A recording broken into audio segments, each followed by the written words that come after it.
Due to insane levels of harassment and threats to their safety, the Rules Committee has handed over management of Commander to Wizards of the Coast, all because the RC banned 4 Magic cards last week. Alright, let me start by saying that if you harass the Rules Committee members or the Commander Advisory Group members, then I wish your entire Magic collection gets sent to a paper shredder. I hope all your favorite cards get banned. More importantly though, I hope that everybody who sent these doxing and death threats to these members get to face the appropriate level of legal consequences. Alright, back to the WOTC takeover. It's very clear by the Rules Committee's own responses to the announcement that they didn't actually want to step down from their role. They were just forced to due to all the death threats and harassments they were getting over the past week. RC member Jim makes it very clear in his statement explaining the change, and both Olivia and Toby's statements allude to it as well. I'm truly sorry they're going through all this,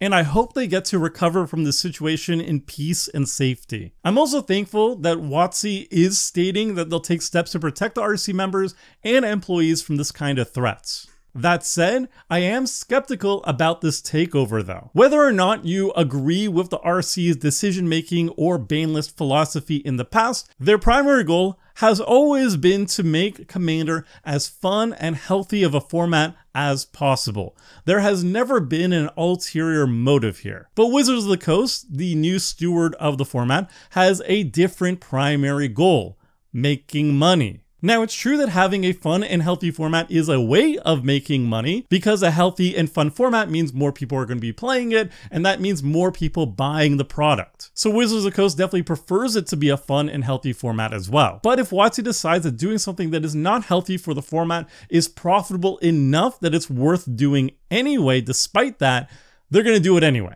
Jeweled Lotus is, in my opinion, an example of a card being made for profits instead of for making the game more fun and healthy. This card was designed to be the chase card of Commander Legends, a very expensive, a very low supply, generically powerful new staple that a ton of people would want to open. And it's such a good chase card for WOTC that they decided to use it again to sell Commander Masters boosters. In my opinion, I think the Commander designers are far too good at their job to not realize that Jeweled Lotus was going to be a net negative for the Commander format. Rather, I assume they were told that they needed to print a card like this for the set to sell packs. And I also don't believe that if WOTC was in charge of the RC from the very beginning, that they ever would have banned this card. There is a conflict between profits and health of a format. Commander obviously isn't the only format that we can look at when we see a conflict between profits versus health of the format. Modern is another easy example. Like Commander, Modern was pitched as an eternal non-rotating format,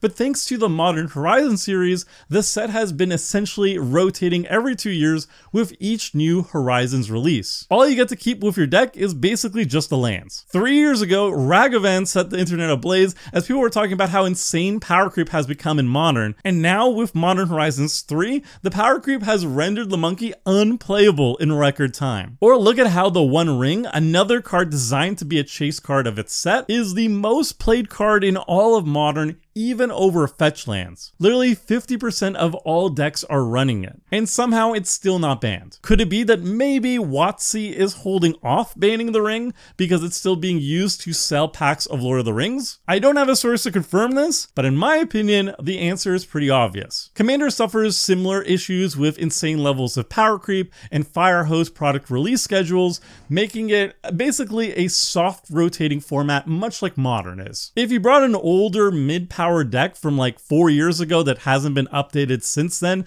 over to your LGS, you're going to be absolutely blasted even by the stock precons of 2024. You need to be constantly upgrading your deck with new cards to keep up with the rest of the tables. I've talked about this problem at length in a previous video about Nadu, which I'm going to link in the video description below, so I'm not going to repeat myself here. Up until now, the Rules Committee could at least in theory push back against designs that would be against the health of the Commander format and are just chasing profits. So in the case of a cash grab like Jeweled Lotus, they could threaten to ban the card if it was printed, which may make WOTC change their plans. We know that they did advise against printing the card when its design was revealed before, and I don't know why they didn't ban it right when it came out instead of years later, but they did indeed ban it in the end as their last act before dissolving. I don't believe that a rules committee led by WOTC employees who are beholden to Hasbro bosses seeking only profits would be able to push back against cash grabs or ban them after the fact. I think that's the difference between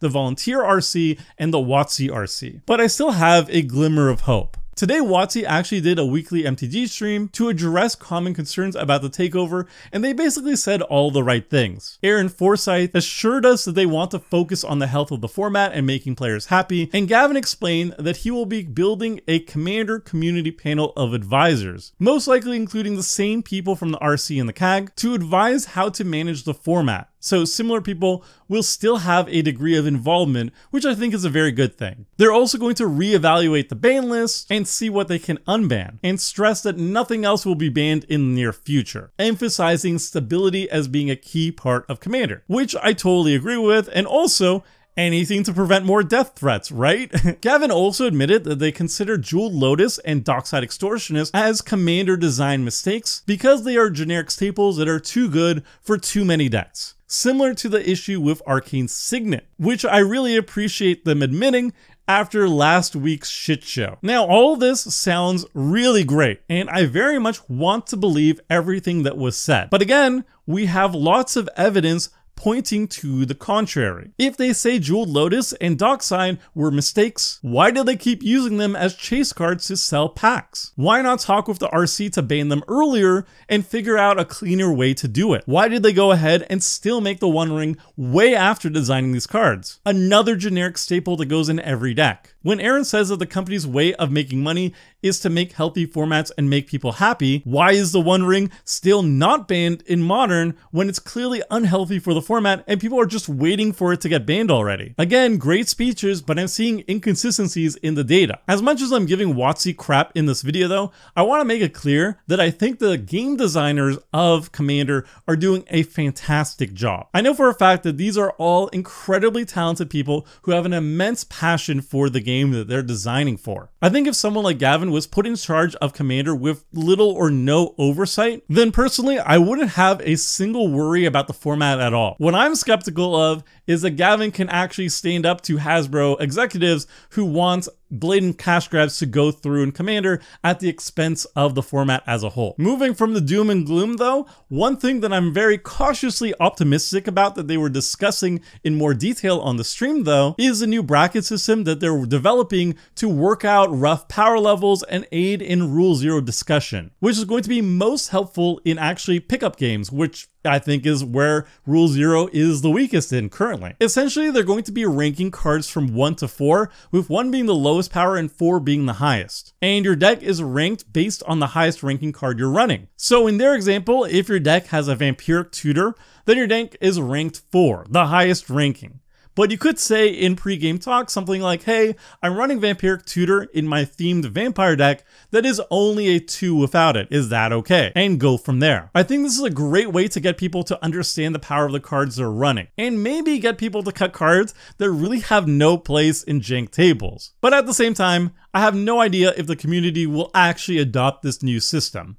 Also, no doubt there will be endless bickering about the actual number assigned to cards too. Like, even with the example chart that they provided, people are already questioning, like, why is Personal Tutor over here? Why is Fabricate over here? And these are justified, obviously, but I think maybe the entire bracket system will devolve into bickering. And also, hopefully suggesting that their cards are better suited at higher power tables won't also result in death threats. Anywho, those are my initial thoughts on the WOTC takeover. I think the WOTC takeover was inevitable. I don't think WOTC was too keen on having a bunch of volunteers have a direct influence on their most profitable format. And I think this horrible incident with death threats and doxing was actually a great way for them to take over the format while still also looking like the good guys in the process. That's the doom and gloom me talking about it, but the positive side of me is Very excited to see what Gavin actually ends up doing now that he's in charge of the Commander panel group. Again, him and everybody else who are senior Commander designers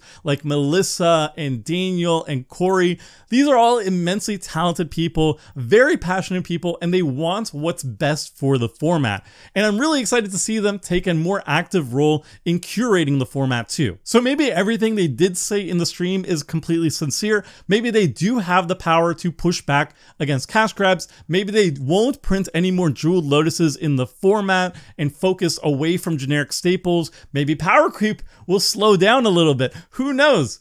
I'm hopeful. I'm excited. Commander isn't going anywhere. It's one of the best games of all time. I still love Commander, and let's see how things go. I'm excited, honestly. And again, I wish the RC and everybody who is involved with this horrible week to get some rest, stay safe, and we can move on from this as a community. But yeah, we'll have to see how things go from here. Fingers crossed that everything looks good. So those were my initial thoughts. Let me know what you think in the comment section below. Am I too doom and gloom? Am I too optimistic? What do you think about the new bracket system? How do you think it's going to shake out? I'm excited to try it out at MagicCon Vegas if they have it ready in time. They mentioned on the stream that they might have it ready by then. But yeah, we'll have to see. So that's all I got to say for now. So until next time, friends, see ya!